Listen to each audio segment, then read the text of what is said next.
Hello. If you ever want to see a man age 10 years and 5 minutes, watch him realize his wife isn't alone when she lands from a business trip. I used to believe that good husbands pick their wives up from the airport. Turns out, only naive ones do. I thought I was the romantic type, flowers in hand, waiting at the arrival's gate. But sometimes, life hands you a bouquet of thorns instead. Hindsight is cruel. It arranges memories like pieces of a puzzle you never realized you were putting together. At the time, everything seemed normal, just slight shifts in routine, barely noticeable changes in behavior. But looking back, those little things were all pointing in the same direction. Lauren and I had been married for 7 years. It wasn't perfect, but it was steady, familiar. The kind of relationship where neither of us had to try too hard anymore, where comfort had taken the place of excitement, and where routines ran like a well-oiled machine. She worked in marketing, a fast-paced job that occasionally required networking events and conferences. I worked a standard 9 to 5, nothing flashy, nothing chaotic. Our life together had settled into an easy rhythm, predictable and safe. The first real change happened so gradually that it didn't feel like a change at all. It was in the way Lauren started reacting to things, just a beat slower than usual. She would nod at the right moments, smile when expected, but there was something missing, like she was somewhere else, even when she was sitting right next to me. Her laughter became quieter, shorter, as if her mind was elsewhere before she could finish the thought.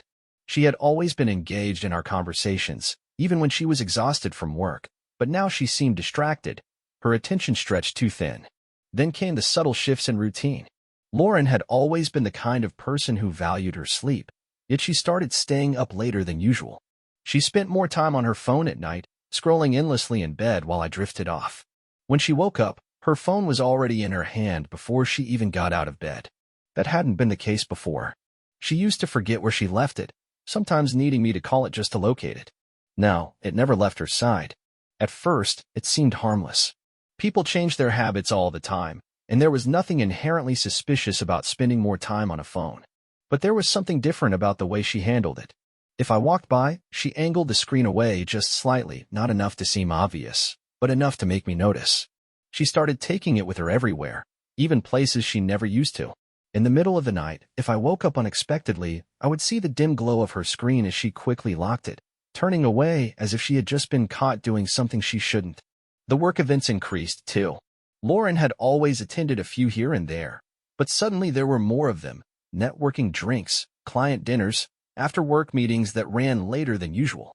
She always let me know in advance, always sent a quick text about running late, always kept the excuses neat and reasonable. Nothing out of place, nothing dramatic. But when I asked about these events, her answers felt rehearsed, like they had been trimmed down to the essentials, giving me just enough to accept them without question. One evening, curiosity got the better of me. Lauren had mentioned a team dinner at a restaurant downtown, so I decided to swing by, thinking I might surprise her and maybe even join them for a drink. When I arrived, the restaurant was quiet, nearly empty. I sat in my car, checked my messages, reread the one she had sent an hour earlier about dinner running late. There were no signs of a team gathering, no large tables of coworkers enjoying post-work drinks. If she had been there, she wasn't anymore. It could have been a misunderstanding. Maybe they had switched locations. Maybe she had left early. I didn't call to check, didn't ask her about it later. I told myself it wasn't a big deal, that I was reading into things too much, that doubt was an ugly thing to entertain in a marriage. A week later, Lauren mentioned a last-minute work trip, a marketing summit in San Diego. She sounded unenthusiastic about it, like it was just another obligation. There was nothing strange about the trip itself. These things happened in her industry. She was always good at keeping work and personal life separate, never bringing stress home, never making a big deal out of her schedule. But there was hesitation when she told me. It was so small, just the briefest pause before she mentioned when she would be back. That half-second of silence stayed with me. I brushed it off. I should have known better. If you ever want to see a man age 10 years and 5 minutes, watch him realize his wife isn't alone when she lands from a business trip. I used to believe that good husbands pick their wives up from the airport. Turns out, only naive ones do. I thought I was the romantic type, flowers in hand, waiting at the arrival's gate. But sometimes, life hands you a bouquet of thorns instead. Lauren left for her San Diego trip on a Wednesday morning. It wasn't a dramatic send-off. No teary goodbye, no lingering embrace. Just a quick peck on the cheek, a casual reminder that her flight details were in my inbox, and a half-hearted smile before she wheeled her suitcase out the door. Nothing felt particularly off in the moment, but there was a certain weight to it, like a conversation had been left unfinished. I went about my week as usual. Work, gym, walking the dog, heating up leftovers. Lauren sent a few texts, mostly updates on the conference. Short messages about how long the panels were, how boring the speakers were, how much she was looking forward to coming home. I didn't think much of it. She had always been independent, never the type to send constant updates. Still, something about the way she was texting felt different. She was saying all the right things, but it lacked warmth, like she was checking a box. By Thursday night, she had stopped replying as quickly. Normally, she would send a goodnight text or at least mention heading back to her hotel. Instead, my messages sat unread for hours. I reminded myself she was probably busy, that she was networking, that this was what these conferences were for. That's what I told myself, over and over. The next morning, I checked the flight tracker out of curiosity. Her flight was scheduled to land in the evening, but by mid-afternoon, I got a message saying it had been delayed. No explanation, just a short message saying she'd update me once she knew more. I decided to surprise her. It wasn't something I usually did, but after a week apart, I figured it would be a nice gesture. I grabbed a bouquet of roses on the way to the airport, the kind she liked. Nothing extravagant, just a simple arrangement. The airport was crowded when I arrived. Business travelers, families, exhausted parents trying to wrangle overtired kids. I stood near the arrivals gate, scrolling through my phone, waiting for her flight to land. I wondered if she would be surprised to see me. Maybe she'd be touched by the effort, the way I still tried after all these years. When the board updated to show her flight had landed, my heart kicked up a little. I straightened up, scanning the crowd as people started spilling out of the terminal. And then I saw her. The first thing I noticed wasn't her. It was the way she was laughing. Not just the polite, tired chuckle of someone ready to go home, but the kind of laughter that comes from something genuinely funny, something shared between two people. And she wasn't alone. She walked out of the gate arm in arm with a man I had never seen before. They moved together in perfect sync, an effortless familiarity between them. He was tall, dressed sharply, the kind of man who exuded confidence in an effortless way. He leaned in slightly as he spoke, and she tilted her head toward him, completely engaged, completely comfortable. She didn't look exhausted. She didn't look like someone who had spent a week at a boring marketing conference. She looked alive. I stood frozen in place, bouquet in hand, as they walked past me. She never even looked up. I should have left. I should have turned around, walked back to my car, and pretended I never saw anything. But something inside me, something raw and ugly, made me move. I followed them. If you ever want to see a man age 10 years in 5 minutes, watch him realize his wife isn't alone when she lands from a business trip. I used to believe that good husbands picked their wives up from the airport. Turns out, only naive ones do. I thought I was the romantic type, flowers in hand, waiting at the arrivals gate. But sometimes, life hands you a bouquet of thorns instead. I should have left. I should have turned around, thrown the flowers in the nearest trash can, and driven home to pretend this never happened. But my body moved before my mind could tell it to stop. My feet carried me forward, my hands clenched around the crumpled bouquet, my breath shallow as I followed them through the terminal. They weren't in a rush. No frantic goodbyes, no awkward post-trip exhaustion. Just two people who had clearly spent a lot of time together, moving through the airport with the ease of a couple that didn't have to think about being together. The way they walked side by side, the way she leaned in when he spoke, it made my stomach turn. I told myself there could still be an explanation. Maybe they had met at the conference. Maybe they had just shared a cab from the airport. Maybe this was a completely innocent situation and I was about to make a fool of myself. But deep down I knew. I stayed a few paces behind them, keeping enough distance to not be noticed. The terminal was busy, the noise of rolling suitcases and airport announcements drowning out most conversations, but I caught bits and pieces. She was laughing at something he said, something light and easy. I had spent the past week imagining her exhausted, frustrated, counting the days until she was home. But she wasn't tired.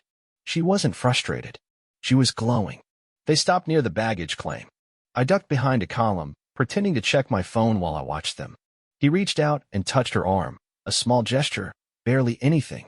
But she didn't pull away. It was enough. I felt a dull ringing in my ears, a slow, creeping heat rising up my neck. The moment stretched out in front of me, long and unbearable, as I tried to process what I was seeing.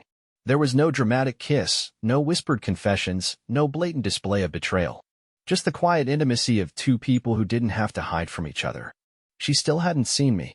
I watched as she pulled her phone from her bag, glancing at the screen. A second later, my own phone vibrated in my pocket. She was texting me.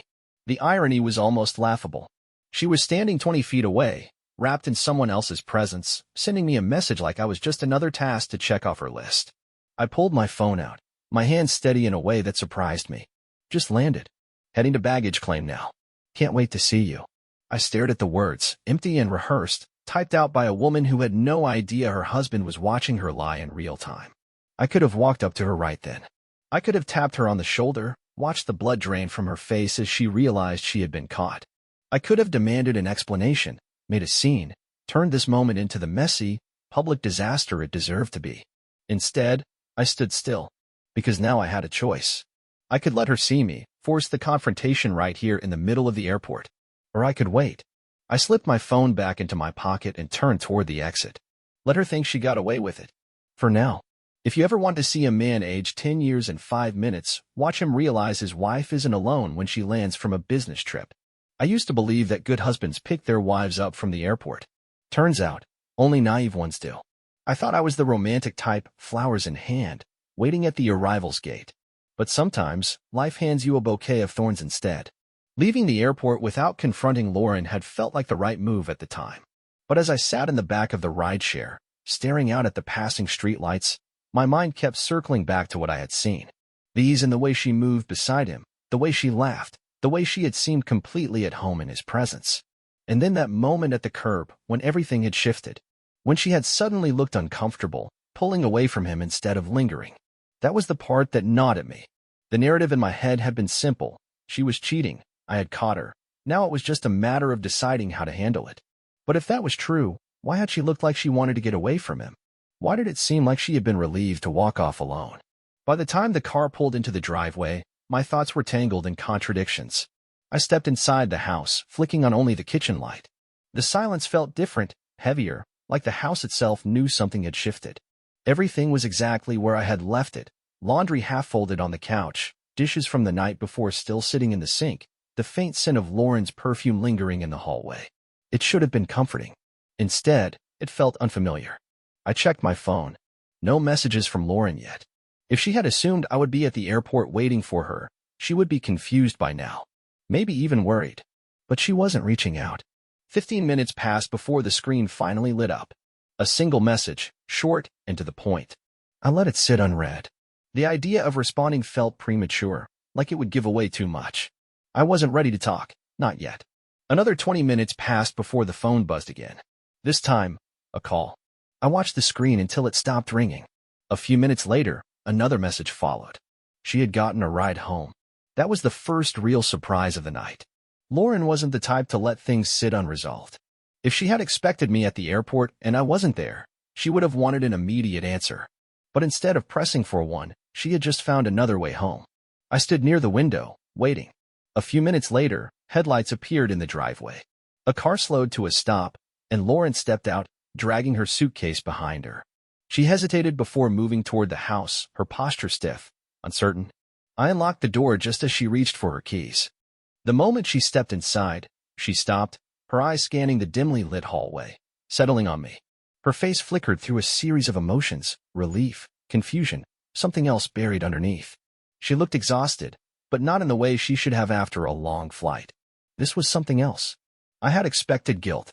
I had prepared for anger, for excuses, for whatever lie she had crafted to explain away the man at the airport. But she didn't start talking. She didn't try to explain herself. Instead, she just stood there, looking at me. The air between us felt heavier than it should have. The weight of something unspoken pressed into the silence. Then, slowly, she reached out, placing her hand lightly on my arm. The touch was familiar, the same small gesture she had done 1,000 times before. It was warm, reassuring, except this time, it made no sense. I had walked into this moment expecting a confrontation. But now, standing in front of her, I realized I wasn't just looking for an admission. I wanted an answer. Because whatever had happened in San Diego, it wasn't as simple as I had assumed. And I needed to know the truth. If you ever want to see a man age 10 years and 5 minutes, watch him realize his wife isn't alone when she lands from a business trip. I used to believe that good husbands pick their wives up from the airport. Turns out, only naive ones do. I thought I was the romantic type, flowers in hand, waiting at the arrival's gate. But sometimes, life hands you a bouquet of thorns instead. The house was silent. Lauren had gone straight to the shower after setting her suitcase by the bedroom door, leaving me standing in the hallway with the weight of 1,000 unanswered questions pressing against my chest. She hadn't pushed for an explanation about why I wasn't at the airport. She hadn't filled the air with nervous chatter the way she normally did after a trip. It was like she knew something was wrong but had decided not to ask. I stayed still, listening to the distant hum of the water running. A part of me wanted to confront her right then, demand to know who the man from the airport was, why she had walked out of that terminal with him like they were something more than coworkers. But another part of me, the one that had already pieced together enough fragments to suspect the worst, knew that accusations without proof could be twisted, turned back on me. Denied. I needed something solid. Her suitcase sat untouched where she had left it. The zipper was slightly open, the contents barely visible inside. I had never been the type to snoop, but the man who had stood in that airport watching his wife with another man wasn't the same man who stood in the hallway now. I crouched down and pulled the zipper open the rest of the way. At first, everything looked normal. Clothes, a few toiletries, the usual travel mess. But as I rummaged deeper, my fingers brushed against something smooth and unfamiliar. A small black box, the kind used for jewelry. A cold feeling spread through me as I flipped it open. Inside was a necklace, delicate, expensive-looking, something I had never seen before. It wasn't in her usual style, either. Lauren preferred understated pieces, simple and elegant. This one was different, more elaborate. It looked like a gift. And then I saw the card tucked into the side of the box. A handwritten note, short and to the point. Until next time. No name. No signature. But it didn't need one. The implication was clear. My heartbeat pounded in my ears as I slowly closed the box, my hands steady in a way that didn't make sense. This was it. The confirmation I had been waiting for. The moment that stripped away any lingering hope that I had been imagining things. I sat back on my heels, staring at the suitcase like it might offer more answers if I just looked hard enough. But the truth was already sitting in my palm. The man from the airport hadn't been some innocent colleague. He had given her a parting gift, something meant to remind her of him. Something meant to be worn, to be kept close. The shower turned off. I quickly zipped the suitcase back up and stood, slipping the jewelry box into my pocket before stepping out of the room. The evidence was there, solid and undeniable. But now, the question wasn't just what Lauren had done. It was what I was going to do about it. The proof sat heavy in my pocket. A delicate necklace, still in its box, with a handwritten note that confirmed everything I had feared. There was no need for speculation anymore. No benefit of the doubt. This wasn't a misunderstanding. It was deliberate. Planned. Lauren moved through the house as if nothing had changed. She had settled back into our routine seamlessly, her usual habits untouched by guilt. It was the small things that stood out now, the way she checked her phone a little too often, the way she smiled to herself at odd moments, the way she had begun humming while she cooked, something she hadn't done in months. She was comfortable. Secure. She believed she had pulled it off. She had no idea what was coming. For the next week, I played my role. The affectionate husband, the man happy to have his wife home. I brought her coffee in the mornings, sent casual messages throughout the day, even suggested a date night. She had no reason to suspect anything. Meanwhile, I dismantled everything she thought was hers. The financial shift was the easiest. Over the years, I had made sure that I was in control of our accounts, investments, and assets. Within days, I redirected my direct deposits, secured my savings, and quietly removed her access from anything that mattered. The house, the accounts, the future she assumed she still had, it was all slipping through her fingers before she even knew to hold on. Socially, the groundwork had already been laid. I reached out to her closest friends, planting small seeds of doubt.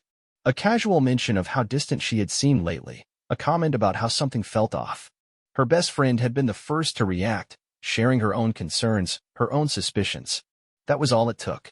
One thread pulled, and the fabric of Lauren's carefully constructed life began to unravel. The final step had to be public. It wasn't enough to let her quietly fall apart behind closed doors.